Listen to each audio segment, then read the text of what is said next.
We see that the prospects for African economies in October 2012 are relatively good, especially considering the amount of uncertainty there is in the global economy. Despite slowdown in Europe and a very anemic growth in the United States, African economies are projected to grow at about 4.7% this year, rising to maybe about 5% next year.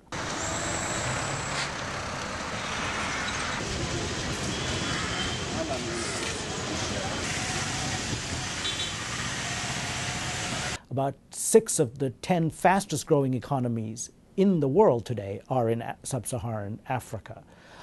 And if you take away South Africa, the rest of Africa is the fastest growing region in the world if you leave out China.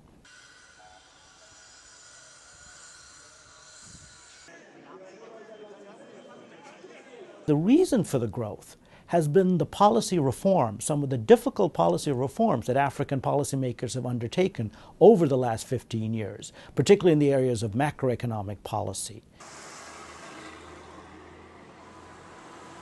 The large number of new mineral discoveries, particularly in East Africa, the oil and gas, are a huge opportunity for these countries, these poor countries, to launch a period of sustained economic growth and development for their people. And the problem is that mineral rents, unlike other types of revenue, go directly from the oil company or the mining company to the government without passing through the hands of the citizens.